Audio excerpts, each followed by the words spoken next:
I came to my sister's wedding. I invited you to make you jealous of me. He's mine, the jackpot. She told me. I said understood, and secretly told it her fiancé, and a week later. If Emily hadn't made such a big deal about inviting me, I probably wouldn't have gone to her wedding at all. We weren't close. We had never been close. In fact, if she had to choose between saving me from a burning building or saving her designer handbag, I'm pretty sure she'd choose the handbag. So when my mom showed up at my door one afternoon with an expensive-looking wedding invitation and a strangely forced smile, I knew something was up. "She really wants you to be there, Jessica," my mom said. It didn't make sense. Emily and I barely tolerated each other. We didn't fight openly, but there was always an unspoken competition between us, one that only she seemed to care about. As kids, she'd throw tantrums if I got a better Christmas present. As a teenager, she'd copy my outfits and then act like I was the one stealing her style. As an adult, she turned her own miserable marriage into a game, trying to convince me that being trapped with a lazy, unemployed alcoholic was somehow better than being single. Then her first marriage broke up. And suddenly she was back on top. At least that's what she wanted me to believe. She met Adam, a successful businessman, and within months she was flaunting him like a trophy. He was everything her ex-husband wasn't: wealthy, polished, respected. And Emily made sure I knew it. Every phone call, every conversation, every family dinner was just another opportunity for her to brag. "He takes care of me," she'd say, making sure to emphasize. "Takes care of. He really provides, you know? You wouldn't understand, of course. You're too busy with whatever it is you do." She made it sound like I was some kind of struggling loser. But in reality, I was doing fine.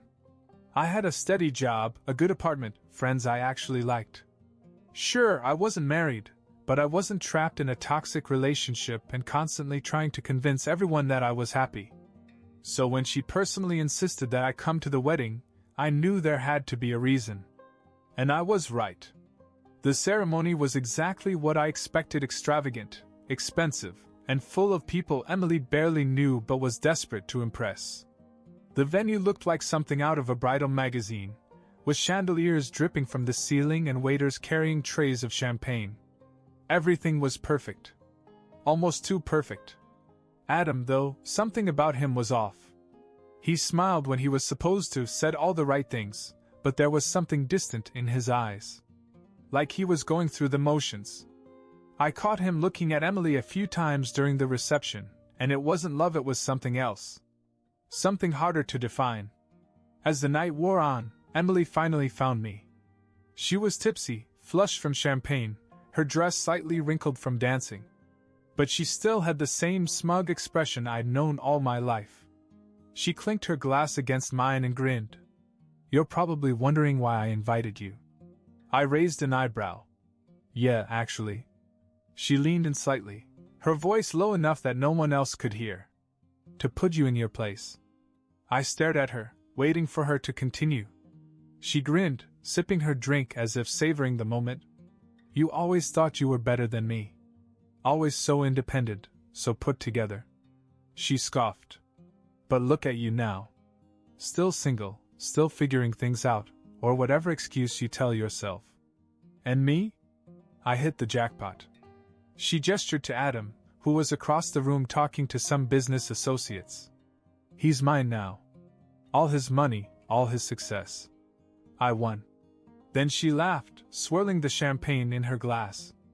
"And don't even think about telling anyone what I just said. If you do, I'll tell Mom and Dad the real truth about you." I had no idea what she meant by that, but honestly, I didn't care. I just smiled. "I see." I wasn't going to do anything, not at first. I thought I'd let it go. Emily had always been like that, obsessed with proving something to me, even when I wasn't competing. But the more I thought about what she had said, the more it pissed me off. She hadn't invited me to share in her happiness. She invited me to humiliate myself.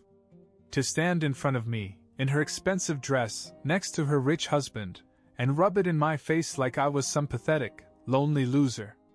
And she thought I'd just stand there and take it. So the next day I called Adam. I didn't make up some dramatic story. I didn't beg him to listen. I simply asked if we could meet for coffee. He agreed, sounding a little confused, but not hesitant. When we sat down at the cafe, I got right to the point. I don't really know you that well, I said, stirring my drink. And frankly, I don't care what you do with your life. But I thought you should know what Emily said to me at the wedding. His expression barely changed. Okay. I repeated her words almost verbatim. How she invited me just to rub her marriage in my face.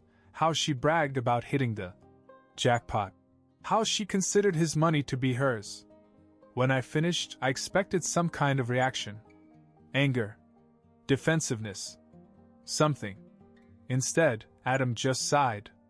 I narrowed my eyes. You're not surprised? He shook his head. No. I mean, I didn't expect her to say it out loud, but it doesn't shock me. That threw me off. So what? You knew she was like that? I had suspicions. He leaned back in his chair, looking pensive. She's always been a bit obsessed with status. Always making sure people saw us as a couple. But I ignored it. I thought maybe it was just the excitement. I guess I didn't want to believe it. That made sense. Adam wasn't stupid. He was a businessman, and businessmen don't become successful by being oblivious. But I could tell that hearing it confirmed out loud was different. Then he gave me a strange look. Why are you telling me this? I shrugged. Because I don't need your money. I don't need anything from you. And I'm not like everyone else in your life who just pretends not to notice. He smiled slightly at that. I appreciate the honesty, he said. It's rare. I laughed. Yeah, well, you married the wrong family for that. Adam looked out the window, silent for a long moment. And in that silence I knew. This marriage was already falling apart. He just hadn't admitted it yet. I didn't expect anything to come out of my conversation with Adam.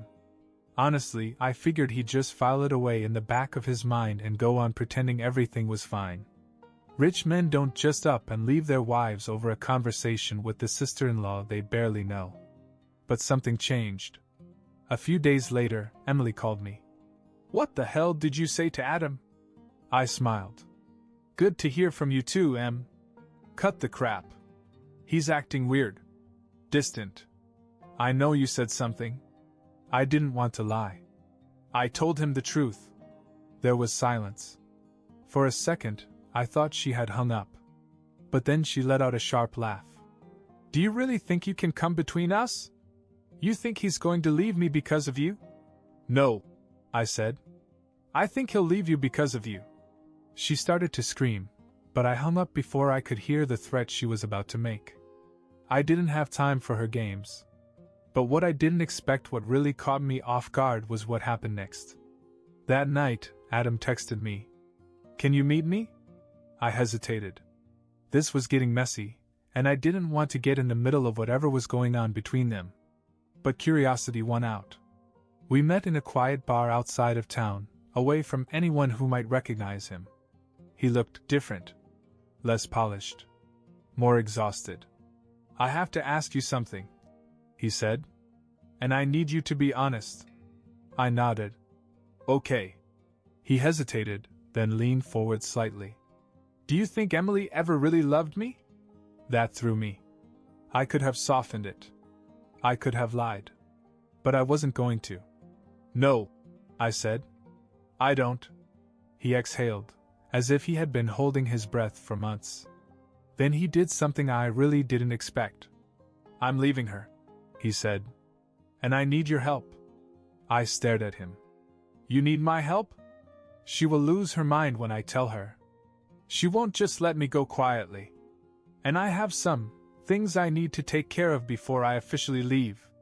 I raised an eyebrow. Like what? Adam hesitated. Then he finally said, I can't tell you yet. But I promise you'll understand soon. I had no idea what he was talking about, but one thing was clear: Emily's perfect little life was about to explode. And somehow, I was right in the middle of it. I had no idea what Adam meant when he said he needed my help, and I wasn't sure I wanted to get involved. But when he texted me 2 days later, it's time. Meet me at the hotel. I knew something big was happening.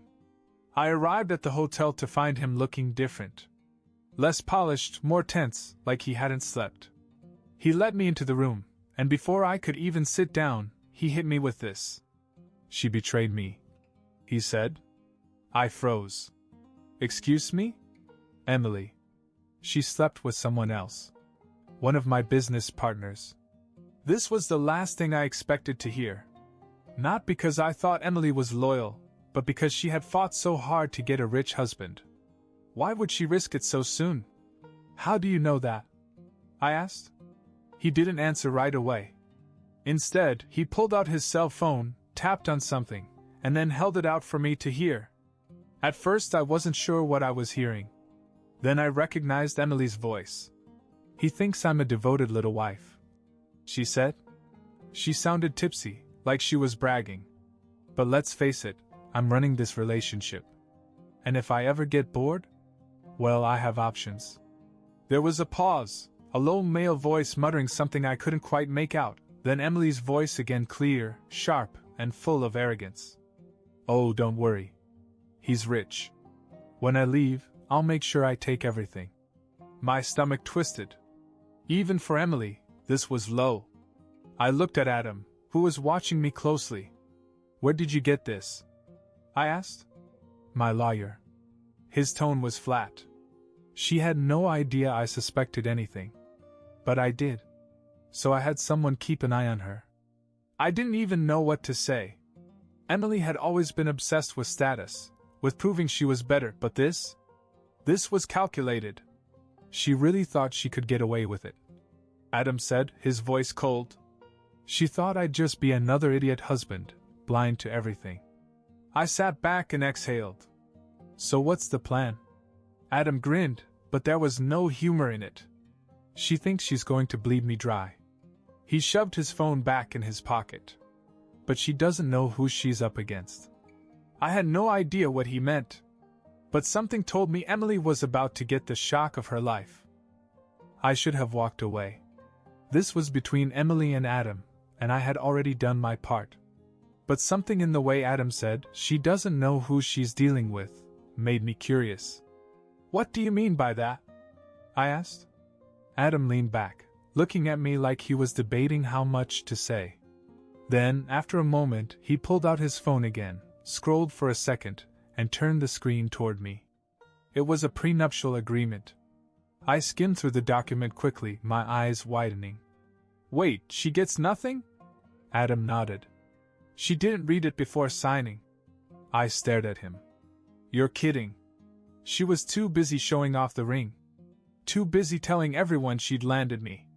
When my lawyers put the papers in front of her, she just signed them without a second thought.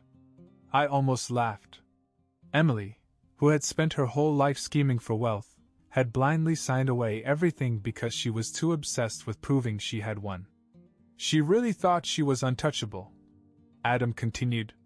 Thought she'd play her little games, then divorce me and take half of everything. But she didn't realize. I don't lose. The way he said it sent a chill down my spine. "What are you going to do?" I asked. Adam smirked. "Oh, I'm going to let her destroy herself." I didn't have to wait long to see what he meant. 2 days later, Emily called me in a complete panic.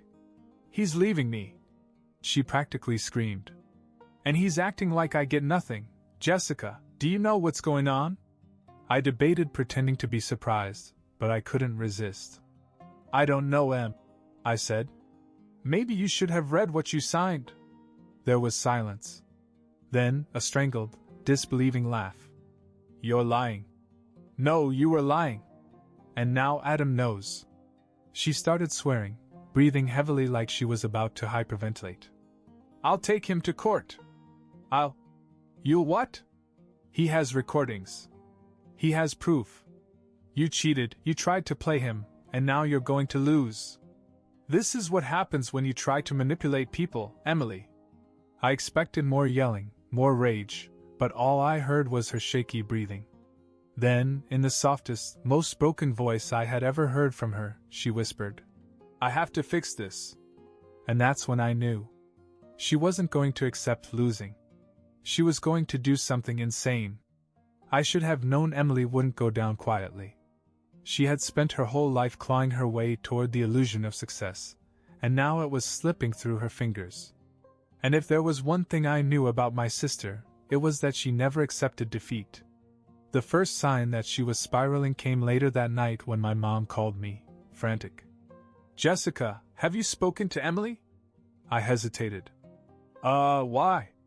She's acting strange. She showed up at the house in tears, saying Adam is ruining her life, that he's trying to take everything from her. I almost laughed at the irony. That's rich, considering she was the one planning to take everything from him. "This isn't funny, Jessica," my mom snapped. She was hysterical. She kept saying she had to fix things before it was too late. A cold feeling crept over me. "What does that mean?" "I don't know." She wouldn't say. She just kept pacing, muttering to herself. I asked if she wanted to stay the night, but she stormed out. "I'm worried about her." For a moment, I almost felt bad for Emily. Almost. But then I remembered every smug comment, every time she tried to humiliate me, every moment she had spent treating Adam like a trophy instead of a person. Still, something about this felt off. I texted Adam, "Emily's unraveling. Watch your back." His response came a few minutes later, already on it. "She tried showing up at my office today. Security turned her away." That should have been the end of it. But of course, with Emily, nothing was ever that simple. The next morning, I woke up to a text from an unknown number. "We need to talk. Meet me at the park. It's urgent." I stared at the message, confused. Then I saw the profile picture. It was Emily. I sighed. I really didn't want to deal with whatever dramatics she had planned, but something told me I should go. When I got to the park, I spotted her immediately. She was sitting on a bench, sunglasses covering her face, body tense. I sat down next to her, waiting. Finally, she turned to me, lowering her glasses. Her eyes were red, but there was no sadness in them, just fury. "You did this," she said. I raised an eyebrow. "Did what?" "You turned Adam against me." I let out a short laugh. "Emily, you turned Adam against yourself. I just let him know what kind of person he married." She clenched her fists, her whole body trembling. "You think you've won?" she whispered. "You think he's just going to walk away and leave me with nothing? That's exactly what's happening." She stared at me, breathing hard. And then, in a deadly calm voice, she said, "I won't let him go." Something about the way she said it sent a chill down my spine. "What does that mean?" I asked. Emily smiled. A slow, knowing, dangerous smile. "You'll find out soon enough." And then she walked away. I watched her go, my heart pounding. I had a bad feeling about this. A very bad feeling. I didn't have to wait long to find out what Emily meant. That night, Adam called me. "Meet me at the hotel," he said. "She's coming." I didn't even ask how he knew Adam was always 5 steps ahead. When I arrived, Emily was already there. She was standing in the middle of the hotel suite, her arms crossed, her expression full of false confidence. But I could see the cracks, her fingers twitching slightly, the way her breath came a little too quickly. She was nervous. Adam, on the other hand, looked completely untroubled. He was leaning against the bar, sipping a drink like he had all the time in the world. I sat down in the corner and decided to stay out of it. Emily exhaled sharply. "Okay. Let's be adults about this." Adam raised an eyebrow. "Are you sure you know how to do this?" Her jaw tightened. "You can't just throw me away. We built something together." He laughed. "We built something?" "No, Emily. I built something. You just showed up and put your name on it." Emily's confidence wavered. "I was your wife." "Yes," Adam said, putting down his glass. "And you cheated on me, too. Planned to take half of everything." Bragging about it, actually. But here's the thing, Dash. He leaned in slightly. You get nothing. Her lips parted slightly, as if she were about to argue, but he cut her off. I had my lawyer send you the papers. You have no case, no leverage, no money. The prenup is bulletproof, and you violated it anyway. So your little plan? It's over. Emily's face went pale. You wouldn't do that to me. I already have. There was silence for a long moment. Then she whispered in a desperate voice. I have nothing without you. Adam smiled. Yeah. I know. I expected Emily to scream, throw something, make a scene. But she didn't. She just stood there, frozen. And then, without another word, she turned and walked out the door. I waited until I heard the elevator ding before I looked at Adam. Damn. She needed to hear that, he said simply. I wasn't sure if Emily was in shock or if she had finally accepted reality, but I had a feeling this wasn't the last we'd hear from her. And I was right. The next day, my mother called me again. You won't believe what happened, she said, sounding exhausted. Emily came to the house begging us for money. I sat up. And? We said no. I almost dropped my phone. My parents had never said no to Emily. She cried, Jessica. She said that Adam had taken everything from her, that she had nowhere to go, that we owed her support. My mother sighed. But your father had had enough. He told her she made her bed and now she has to lie in it. I couldn't believe what I was hearing. What did she do? I asked. She lost it. She started screaming about how we never loved her, how we always treated her unfairly. Then she stormed out. I don't know where she went. I sat back and exhaled. Emily had spent her whole life acting like she was untouchable. And now? She was alone, broke, and had burned every bridge she had left. I almost felt sorry for her. Almost. A week passed. Then 2. No one heard from Emily. I thought maybe she had finally conceded defeat, but then my mom called me again, this time with a very interesting update. Jessica, you're not going to believe this, she said, almost in a whisper. Emily got kicked out. I almost choked on my coffee. What? From where? From Adam's penthouse, my mother said. She refused to leave, so he had her legally evicted. I couldn't help myself, I laughed. She really thought she could just stay there? She told the guards she was his wife and they couldn't do that to her. Apparently they didn't care. The mental image of Emily being physically escorted out of a luxury penthouse, probably screaming the whole way, was almost too much. But that wasn't the best part. She's staying in a motel now, my mother added. I had to mute my phone for a second because I was laughing so hard. Emily, who had spent years bragging about her perfect life, her rich husband, her status, was now living in a motel. And it wasn't over yet. A few days later, I received another text from Adam. You might want to check the messages. My stomach turned. I immediately searched his name, and sure enough, an article popped up. Local businessman sues estranged wife for defamation and fraud. I clicked on the article so fast I almost dropped my phone. Adam was suing Emily. Publicly. Apparently, after losing everything, she had tried to smear his name, spreading rumors about him, saying he was abusive, saying he was hiding assets. And Adam, being Adam, had proof. Text messages. Emails. Even video footage of Emily making threats. He wasn't just divorcing her. He was destroying her. And according to the article, she had no way out. Emily had played this game her whole life, always thinking she was the smartest person in the room. But this time, she had lost. Completely.